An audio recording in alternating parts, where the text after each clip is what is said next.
The year the sky closed its fist and refused to open, the town of redemption withered. It was a slow, thirsty death. The creek bed cracked into a mosaic of baked mud, the fields bleached to the color of bone, and the relentless sun hammered the valley floor into an anvil of shimmering heat.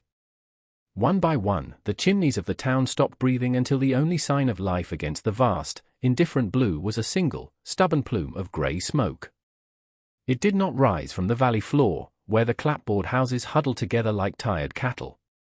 It rose, impossibly, from halfway up the sheer face of Sentinel's Bluff, the great stone wall that had always marked the edge of their world.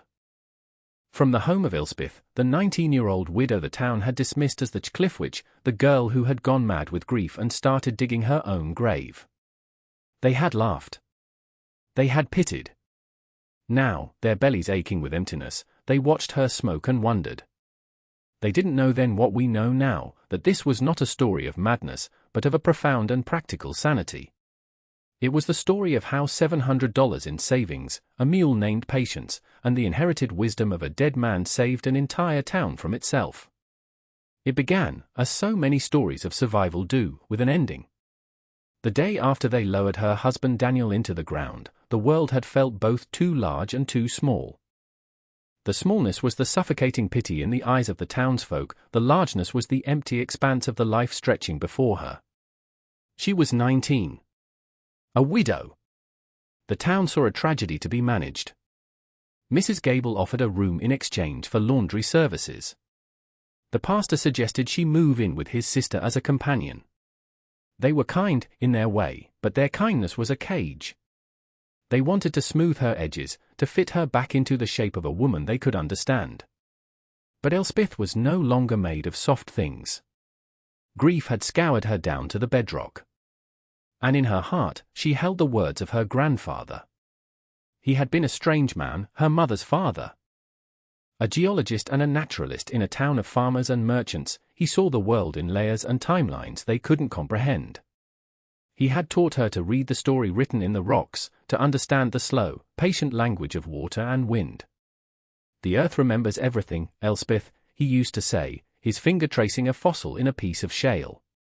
It remembers where the water flows, where the wind scours, and where the sun is kind.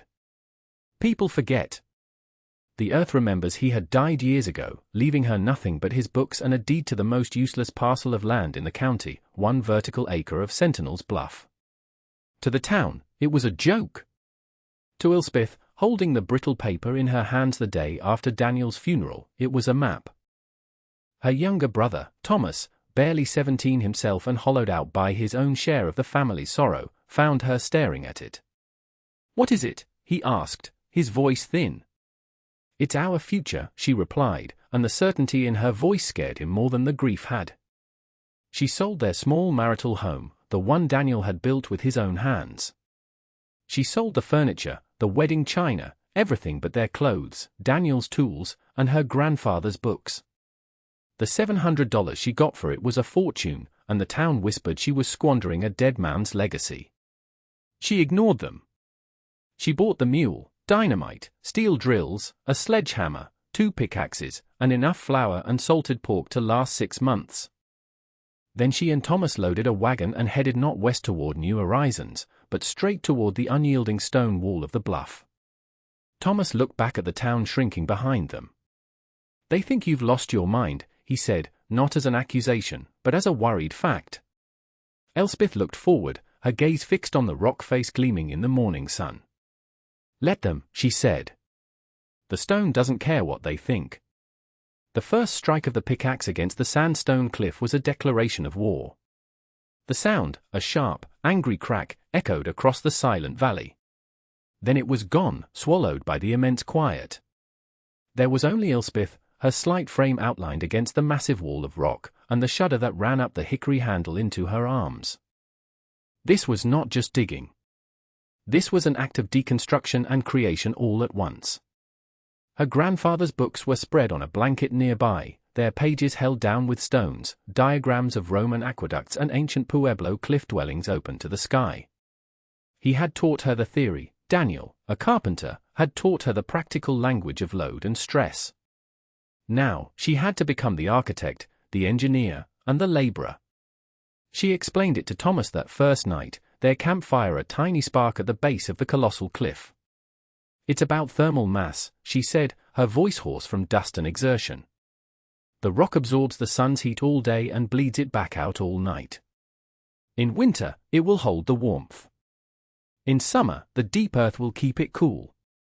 We won't be fighting the weather, we'll be partners with it." He watched her, his young face etched with doubt. "It's a rock, Elspeth, it's a battery," she corrected him. "A shelter. And it's ours." The work was brutal. Each morning before sunrise, they would start.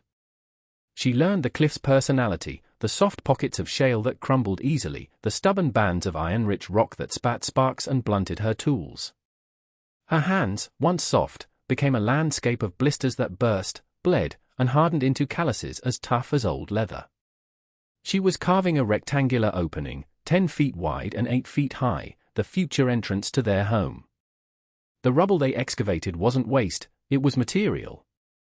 Following her grandfather's sketches, she and Thomas began building a low, thick retaining wall a few yards out from the cliff base, creating the first of what would be several terraces. Gravity, her grandfather had written, can be a patient friend or a sudden enemy.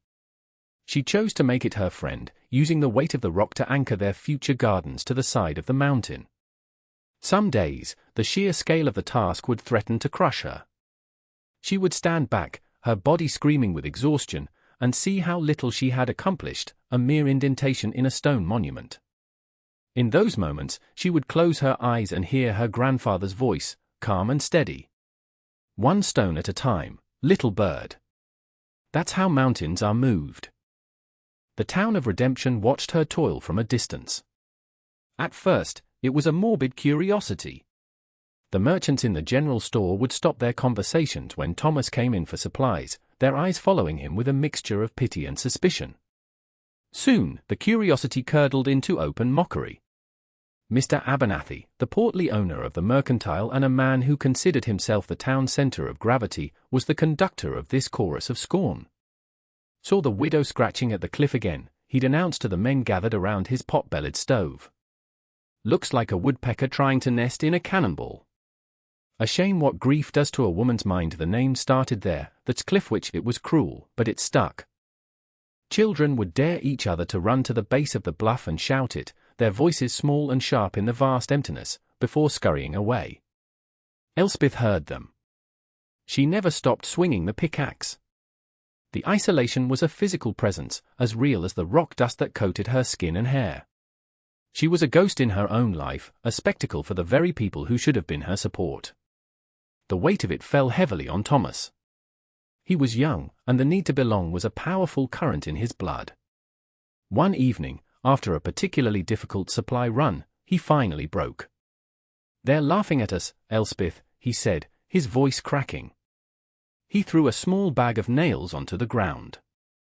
"Abernathy asked if we were building our own asylum. He said it to my face." Elspeth stopped her work, leaning on her sledgehammer. Her face was smudged with dirt, her hair plastered to her forehead with sweat, but her eyes were clear and calm. "Do you believe him?" she asked quietly. I don't know what to believe anymore. This is insane. We're breaking our backs digging a hole while everyone else is living a normal life." "Their normal," she said, gesturing with her chin toward the valley, "is built on top of the dirt. They're vulnerable. To wind, to fire, to drought. They trust the sky to be kind. Grandfather taught me to trust the earth. The earth is honest. Now, do you believe in the earth, or do you believe in Mr. Abernathy's good opinion?" It was the turning point for him. He looked from her determined face to the solid, growing shape of the cavern they had carved, and then down to the town, which suddenly seemed fragile and far away. He picked up the bag of nails. "The earth," he said, his voice solid for the first time in weeks. "I believe in the earth." From that day on, he met the town's scorn with a stony silence that was, in its own way, as defiant as his sister's relentless digging. Progress was measured in inches, then feet. After 2 months of back-breaking labor, the initial cavern was deep enough to be called a room. It was a rough-hewn space, smelling of damp stone and raw effort, but it was shelter. They had burrowed 20 feet into the cliff.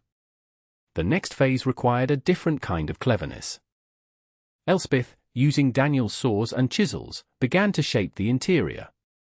She left a central pillar of solid rock for support, just as her grandfather's book on subterranean architecture advised. Then she turned her attention to the most critical element, the chimney. A fire inside a cave could be a death sentence, filling the space with smoke. But her design was ingenious. She spent a week drilling and chiseling a narrow flue, not straight up, but at a sharp angle that followed a natural fissure in the rock, venting out of the cliff face a good 15 feet above their entrance. The first time they lit a fire, they held their breath. The smoke hesitated, swirled, and then, as if summoned by an invisible hand, it streamed up the flue and vanished. A perfect draw. They had warmth. They had a hearth. That small victory felt larger than all the tons of rock they had moved. It was then that Rowan, the town blacksmith, made his first trip up to the bluff. He was a quiet, broad-shouldered man who spoke little and observed much.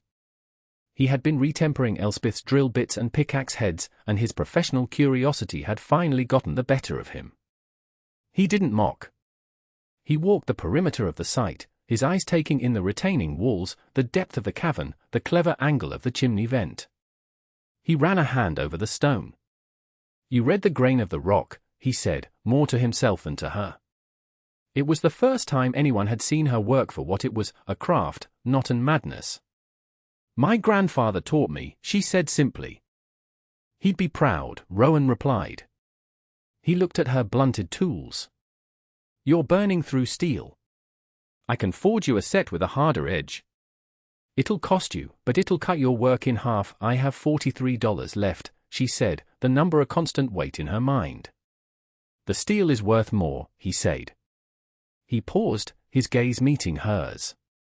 "But I'll take the 43. Consider the rest an investment in a fascinating project. That quiet transaction was the beginning of an alliance, a silent partnership built on mutual respect for hard work and intelligent design. His tools made the difference. With them, she and Thomas began the second, more difficult excavation, a smaller cavern deeper into the rock, destined to be a cold store, and a narrow shaft upward, a difficult and dangerous job that would eventually become an access point to the cliff top. With the shelter secured, Elspeth's focus shifted from geology to biology. It was time to bring life to their fortress of stone. The terraces, painstakingly built from excavated rock and filled with soil hauled bucket by excruciating bucket from the valley floor, were ready. This was a task that seemed even more impossible than digging the cave. Thomas devised a pulley system, a simple but effective winch anchored to a sturdy juniper tree at the top of the bluff, which they could now access through their vertical shaft. It was still grueling work. For weeks, their entire existence was the rhythmic creak of the rope and the scrape of the bucket, hoisting the lifeblood of the valley, its rich, dark soil, up to their barren rock face. They filled the first terrace, then the second. Elspeth planted what her grandfather had called the unforgiving trio, potatoes that grew deep, kale that laughed at the cold, and climbing beans that would use the rock face itself as a trellis. These were not delicate crops, they were survivors, like her. Next came the animals. She bought 2 pregnant goats, their eyes wide with alarm as she and Thomas carefully winched them up to their new home in a specially constructed crate. She built them a sturdy pen on the widest terrace, with a small, carved-out shelter against the cliff for warmth. Then came a dozen chickens, whose indignant clucking echoed strangely against the stone. Getting a young milk cow, Daisy, up to the cliff top was their greatest challenge, requiring a wider, gentler path to be carved up the backside of the bluff, a project that took another month. But when it was done, they had it all. Milk, eggs, and the promise of meat and more milk to come. The first time Elspeth collected a warm, brown egg from the nesting box, she held it in her palm as if it were a jewel. When the first goat kid was born, a tiny, bleating creature with wobbly legs, she felt a surge of fierce, protective joy she hadn't felt since before Daniel's death. Their cliff was no longer a barren worksite. It was a farm, a homestead, suspended between earth and sky. It was alive. The smoke from her chimney now mingled with the bleating of goats and the crowing of a rooster. Down in the valley, the town of Redemption heard these sounds, and their mockery began to be tinged with a strange, unsettling bewilderment. That summer, the sky turned a pale, burnished brass and stayed that way. The usual afternoon thunderstorms that rolled down from the mountains never came. The sun, which had been a partner in her cliff dwelling's design, now became an adversary to the valley below. The creek shrank from a river to a stream, and then to a string of stagnant pools. The farmers of Redemption watched their corn yellow before it could tassel and their beans wither on the vine. At first, there was a stubborn optimism. Just a dry spell, Mr. Abernathy declared from the porch of his store. Always breaks by August, but August came and went, a month of shimmering heat waves and cloudless skies. The town's wells, dug for a world of regular rain, began to run low. Water had to be rationed. On her cliff, however, a small miracle was occurring. The deep, cool earth behind Elspeth's home continued its slow, steady work. A tiny, almost imperceptible seep of water, which she had discovered deep in the back of the cold store cavern, provided a constant, pencil-thin stream of pure, cold water. It was the mountain's lifeblood, and she channeled it with meticulous care, a series of carved runnels feeding her terraced gardens. Her plants, partially shaded by the cliff overhang during the hottest part of the day, thrived. The kale grew dark and robust, the potato vines were lush and green. She and Thomas were relentlessly busy. They weren't just harvesting for today, they were preparing for a tomorrow they could see coming with terrifying clarity. Every bean was shelled and dried. Every spare bucket of milk was churned into butter or made into hard cheese that could be waxed and stored. They harvested potatoes and buried them deep in the cool, dry earth of the storage cave. They pickled cabbages and canned tomatoes from the few plants she'd tried. Elspeth remembered her grandfather's stories of the great droughts, the cyclical famines that the old almanacs recorded. 7 fat years, 7 lean years, he would say, tapping the brittle pages. People have short memories. They build their lives for the fat years and curse their luck in the lean ones. Preparation, little bird, is just a form of remembering the laughter from the valley had long since stopped.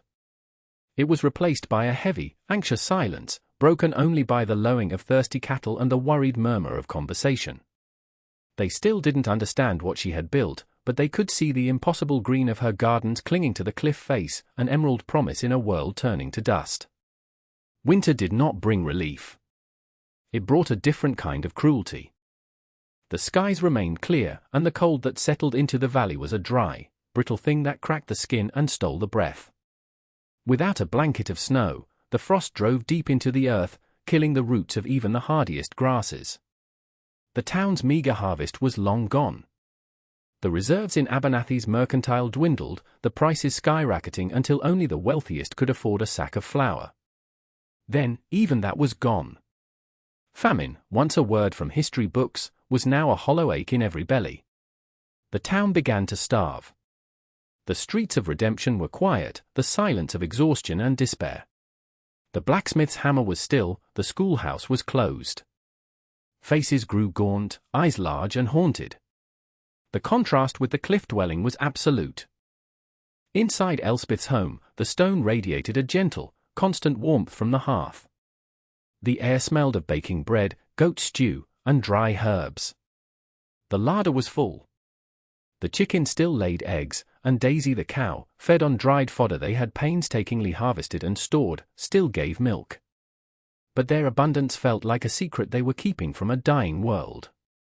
They rationed their supplies carefully, eating simple, nourishing meals, aware that every bite they took was a bite someone in the valley was dreaming of.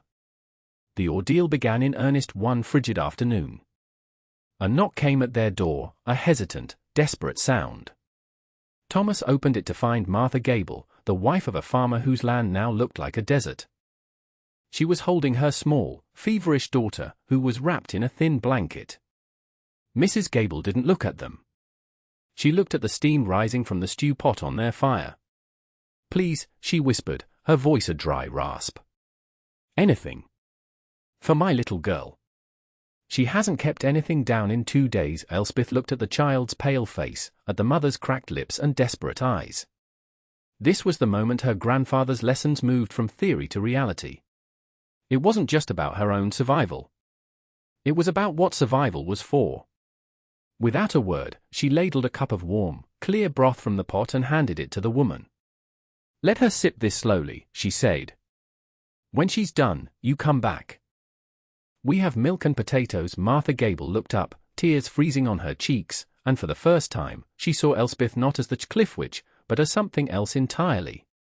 She saw a savior.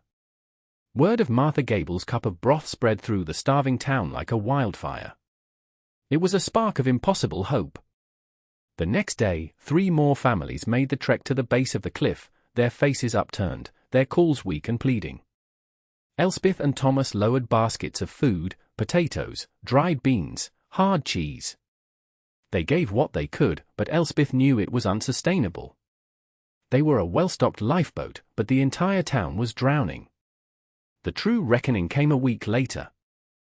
A formal delegation, led by a humbled and visibly thinner Mr. Abernathy, appeared at the base of the cliff. With him were the pastor and 2 other town councilmen. It had taken all their remaining pride to make this journey. "Elspeth," Abernathy called up, his voice stripped of its usual bluster. "We need to talk." Elspeth appeared at the entrance of her home, Rowan standing quietly just behind her. He had moved up to the cliff weeks ago, his own forge cold, his skills now used to maintain their tools and winch. "I'm listening, Mr. Abernathy," she said, her voice carrying clearly in the still, cold air. "We were wrong," Abernathy said, the words tasting like ash in his mouth. "We were fools. Our people are starving. We are asking for your help." Elspeth looked down at the men who had mocked her, who had called her mad. There was no triumph in her heart, only a grave sense of responsibility. She had prepared for this moment, not with vengeance, but with a plan. "I will not give you handouts," she stated, her voice firm. "Charity will last a week. Survival has to be earned. It has to be learned." Her murmur went through the small group.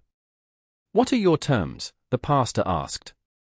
"My terms are these," she said, laying out the foundation for the town's rebirth. "I will provide food for everyone who is willing to work. The work will be for our collective future. We will dig a cistern at the base of the cliff to catch every drop of water when the rains return. We will carve more terraces. We will build a path for the animals so we can create a larger herd. You will bring me every seed you have left in the town. You will bring me tools, lumber, and salt. I will feed you, and in return, you will help me save us all." There was a long silence. Abernathy looked at the faces of his councilmen, then up at the young woman silhouetted against the rock, her figure radiating an authority that came not from wealth or position, but from the simple, undeniable fact that she was right. He swallowed his pride. "We accept your terms," he said. The cliff face was transformed. The place of one woman's solitary labor became a bustling hive of community effort. The hollow-eyed, starving townsfolk, fueled by the steady, nourishing food from Elspeth's larder, began the work of saving themselves. Men who had once laughed at her now followed her instructions without question, their hands learning the unfamiliar work of quarrying stone and moving earth. Rowan's forge glowed day and night, sharpening tools and creating new ones. The women organized a communal kitchen at the base of the cliff, cooking the rations Elspeth provided, ensuring every soul got a fair share. The children, too weak to work, were cared for in a sheltered alcove, their laughter slowly returning as their bellies filled. Elspeth was no longer the cliff witch, she was their leader. She taught them what her grandfather had taught her, how to read the rock, how to terrace the land to prevent erosion, how to conserve every precious drop of water. She was a demanding teacher, but a fair one. She worked alongside them, her hands as calloused as any man's, her resolve the engine that drove them all. Mr. Abernathy, humbled and transformed, became her most diligent student. He worked the winch, his soft merchant's hands bleeding and then hardening, his sweat mingling with that of the farmers he had once looked down upon. The famine had stripped them of their old hierarchies. They were no longer merchants, farmers, and blacksmiths. They were simply survivors, bound together by a shared purpose and the quiet, unyielding strength of the young woman on the cliff. The drought broke in the late spring, not with a gentle shower, but with a furious deluge. The rain fell in sheets, turning the valley floor into a muddy torrent. In the old days, it would have washed away the topsoil, a disaster after a drought. But now, as Elspeth and the entire town watched from the shelter of the cliff, their new terraces held. The water cascaded from one level to the next, sinking into the soil instead of scouring it away. The massive cistern they had carved at the base of the bluff, once a dusty pit, was now filling with thousands of gallons of life-giving water. They had not just survived the famine, they had prepared for the feast. The town of redemption was reborn, built anew on a foundation of hard-won wisdom. They replanted the valley, but they did it differently, with contour plowing and irrigation channels fed by the cistern. They never again put their full trust in a kind sky. They learned to partner with the earth. Elspeth and Rowan married the following year, their vow spoken not in a church, but at the entrance to the cliff home, witnessed by the entire, grateful town. Their partnership, forged in the crucible of hardship, became as solid as the mountain itself. Years passed. The cliff dwelling grew, a network of rooms and passages and greenhouses carved into the stone, a testament to what foresight and determination could achieve. It became the heart of the community, a library of practical knowledge, a fortress against the lean years. Decades later, a very old Elspeth would sit on her stone porch, her grandchildren playing on the green terraces below. She would look out at the prosperous valley, at the town that now bore her mark in its very design, and she would think of her grandfather. He had given her a worthless piece of rock, and in doing so, had given her everything. The earth remembers, he had said. And because she had listened, because she had trusted the deep, slow wisdom of the stone, her people, too, would never forget.